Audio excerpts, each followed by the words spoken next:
Следува ситла репортажа, Пустец многу пати спомнувано со неговите специфики, со пркосот и спокојот, со статусот на тоа македонско население во Албанија, кое за прв пат доби градоначалник, македонец. Да ја погледнеме репортажата на сителовата екипа, Маријан Николовски и Филип Поповски.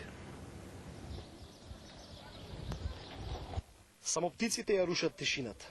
На граничниот премин Стење, иако е само 2 километра од Преспанското езеро, нема вода. Тука всушност ја добивате првата коцка од мозаикот кој се крие зад граничната рампа.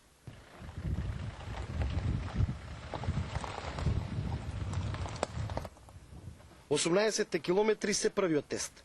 Ако судите од типот на автомобили кои што се движат по овој пат, ќе добиете сосема поинаква слика. Но реалноста е друга. За пат обрарна, если иначе друга кола да земам, одма ќе се растори на овој пат. Илија има 26 години. Овој ден е 5-ти роден ден за неговиот син, но родененската забава му остана само во мислите. Приоритет му се 20 евра што ќе ги добие за да ја пренесе македонската делегација до Пустец. Бе навикна немаше да правиш. Тоа е, нема добри услови тоа. Пустец е центар на општината која има 9 села. За 4.000-ното население главен извор на екзистенција е земјоделието и пензиите. Со тие пари, што ќе купиш?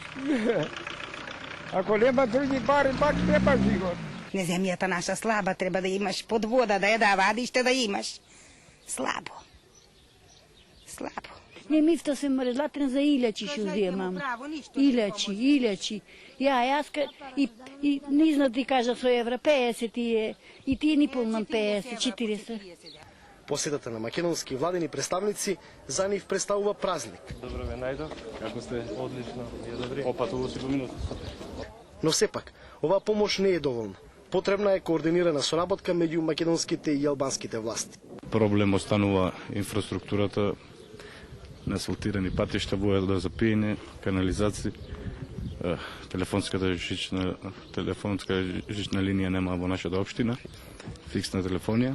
Албанија е во фаза на децентрализација, но се уште постои двостепена локална самоуправа. Општината Пустец, без согласност на регионалниот управител на Корча, практично не е во можност да реализира ниту еден посериозен проект. Надежта ја гледаат во пријателството со оваа жена.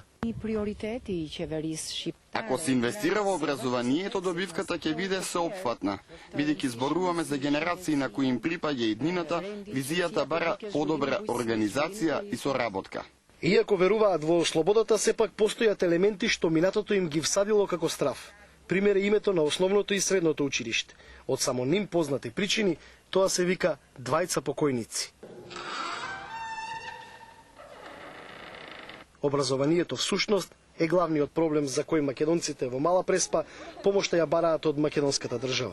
Науката е она кое што би требало на овој регион да му пружи една поширока перспектива. Инаку, да видиме сите оние студенти кои што студираат во Република Македонија, да бидат вклучени во некои проекти кои што индиректно или директно ќе му помогнат на овој крај во делот на развојот.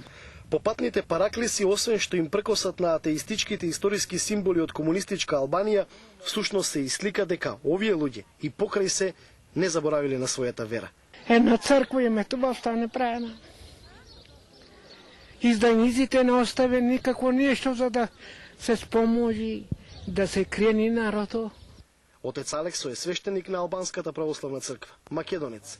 Тој нема храм во кој достојно може да го слави името на Христа, но е горд што надлежниот митрополит од Корча не му го оспорува правото да служи на македонски јазик. Со Господ напред се надеваме, со помош од различни донации, Господе благослови и догради храмот и на сите на секом да биде добро на душата и на сите нам. Речи си без исклучок, овде сите ќе ви го понудат се она што го имаат на располагање. Но со себе е сосема доволно само да ја понесете нивната љубезност, пријателство и ведрината. Преспанското езеро, освен што ја има историската судбина да биде граница меѓу македонците, дели уште една судбина. Овие бистри води и песочни плажи со години никој не нашол начин да ги искористи за туризам, од кој сигурно овие луѓе ќе добијат надеж иднината да ја градат овде. Сител во Мала Преспа. Филип Поповски и Маријан Николовски.